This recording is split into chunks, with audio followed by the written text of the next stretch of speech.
Hi, I'm Stephanie Barnes and welcome to my video series, which I still haven't got a name for. This is episode 6. I'm going to talk a little bit about metrics and knowledge management metrics. Knowledge management just because I've spent 19 years of my career working in knowledge management and rolling out system and technology, but I think metrics on a a lot of what I'm going to say applies on a broader base to metrics in general.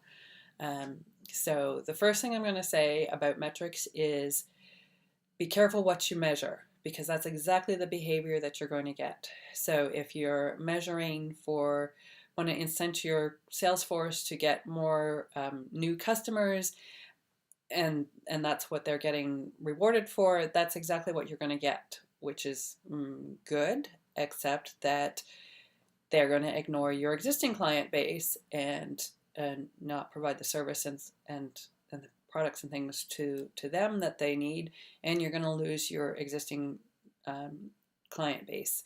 And it's more expensive to get a new customer than it is to keep an existing customer happy. So if you're rolling out metrics like that, you need to have some balance between keeping the existing client base happy while also incenting to get new clients.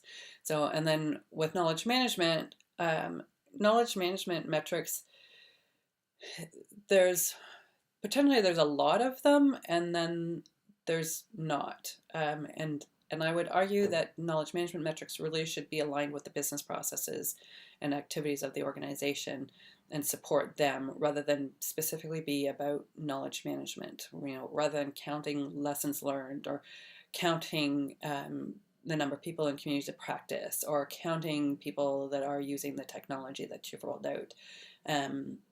Those can be useful, but honestly, if you have to justify the existence of your knowledge management program because of the number of users you have, your knowledge management program is probably on thin ice to start with. It should be delivering business value. And so the metrics that you're keeping track of for your KM program should, be showing the value of that in the business context or in an organizational context.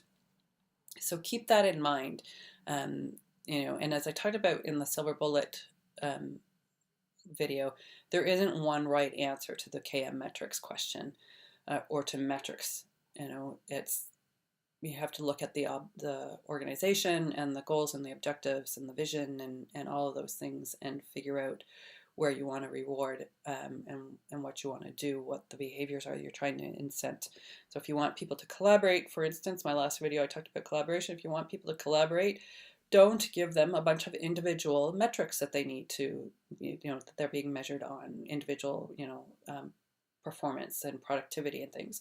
Make it a group metric. What's the group productivity rate? What's the group profitability? Those things. Make it based on a group rather than an individual. So think about that. This comes up in gamification too, and maybe I'll do another video on gamification and talk a bit about that.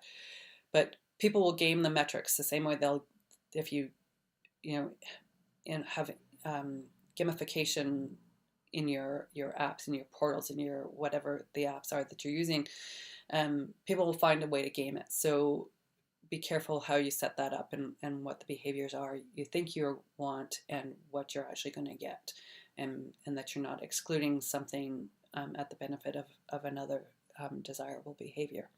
Anyway, that's enough about metrics. Thanks for joining me, and I hope you'll subscribe to the channel and join me for future episodes. Thanks. Bye.